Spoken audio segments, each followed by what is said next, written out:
दोस्तों आप शायद इस बात को जानते हो कि भारत एक लंबे वक्त से एनएसजी यानी कि न्यूक्लियर सप्लायर ग्रुप का मेंबर बनने का इंतजार कर रहा है। इस ग्रुप का मेंबर बनते ही भारत बड़े स्तर पर न्यूक्लियर फ्यूल इंपोर्ट कराते हुए बड़े स्केल पर इलेक्ट्रिसिटी जनरेट कर पाएगा। लेकिन आज भारत ने एक ऐसा कारनामा कर दिखाया है जिसके दम पर हम ये कह सकते हैं कि भारत को एनएसजी का मेंबर बनने की जरूरत नहीं है। जहाँ भारत ने एक ऐसी टेक्नोलॉजी तैयार कर ली है जिसके इस्तेमाल से हम न्यूक्लियर जैसे ही इलेक्ट्रिसिटी जनरेट कर सकते हैं, लेकिन यहाँ पर न्यूक्लियर फ्यूल की जरूरत नहीं पड़ेगी, क्योंकि यहाँ पर यूरेनियम जैसे न्यूक्लियर एनर्जीज का इस्तेमाल नहीं किया जाएगा बल्कि थोरियम का इस्तेमाल किया जाएगा। और थोरियम रिजर्व के मामले में भारत दुनिया के पहले स्थान पर है, यानी कि भारत के पास दुनिया में सबसे ज्यादा थोरियम है। वैसे तो थोरियम कई और देशों के पास भी है और ये देश लगातार इस टेक्नोलॉजी के ऊपर काम कर रहे थे ताकि यूरेनियम जैसे न्यूक्लियर फ्यूल का एक अल्टरनेट ढूंढा जा सके। और अभी तक United state, France, Germany, even Russia जैसे देश भी इस टेक्नोलॉजी को डेवलप नहीं कर पाए हैं। भारत वो पहला देश बन चुका है जिसने सक्सेसफुली उस रिएक्टर को बना करके तैयार कर लिया है जिसमें थोरियम के इस्तेमाल से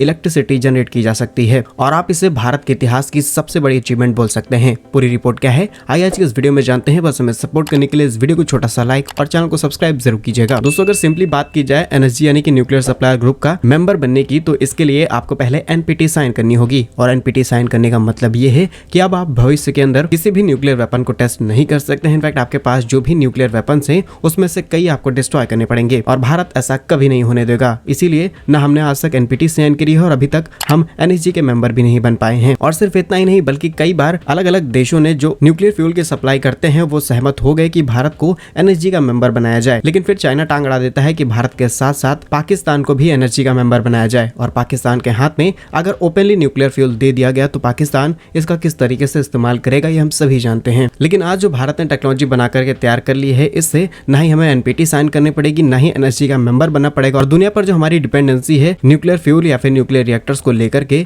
ये अब पूरी तरीके से खत्म हो जाएगी। देखिए भारत ने जिस टेक्नोलॉजी को बना करके तैयार किया है इसका नाम है प्रोटोटाइप फास्ट ब्रीडर रिएक्टर। और इसकी शुरुआत भी होमी जहांगीर भाभा के द्वारा रखी गई थी, जो भारत के परमाणु ऊर्जा क्षेत्र के बहुत इंपॉर्टेंट व्यक्ति माने जाते हैं। और आज इतने सालों बाद फाइनली भारत ने इस टेक्नोलॉजी को सक्सेसफुली बना करके तैयार कर लिया है। देखिए अगर ब्रीफली बात की जाए इस टेक्नोलॉजी में क्या होता है, तो जैसे नॉर्मली यूरेनियम के इस्तेमाल से इलेक्ट्रिसिटी जनरेट की जाती है, तो यूरेनियम को दो पार्ट्स में तोड़ा जाता है। पहले का पार्ट सेकंड स्टेज में पहुंच जाता है, लेकिन जो बचा हुआ एक दूसरा पार्ट है उसके इस्तेमाल को यूटिलाइज करने के लिए ही हमें स्टेज 2 सेटअप करना पड़ेगा। और यहीं पर इस स्टेज 2 में ही हम आसानी से थोरियम का इस्तेमाल कर सकते हैं, यानी कि बहुत कम यूरेनियम के इस्तेमाल से हम थोरियम को मिलाते हुए एक लार्ज अमाउंट में पावर जनरेट कर सकते हैं। और यही इसकी सबसे बड़ी खासियत है। फिलहाल भारत की तरफ से तैयार हुई ये टेक्नोलॉजी भारत के लिए एक बड़ी उपलब्धि है। इसीलिए भारतीय वैज्ञानिकों के लिए कमेंट बॉक्स में जय हिंद जरूर लिखिएगा। भारत के ऐसे ही यूजफुल इन्फॉर्मेटिव वीडियोस पाने के लिए हमारे यूट्यूब चैनल को सब्सक्राइब जरूर कर लीजिए। मिलेंगे हम आपको एक नई और इंटरेस्टिंग वीडियो में, तब तक के लिए वंदे मातरम, भारत माता की जय।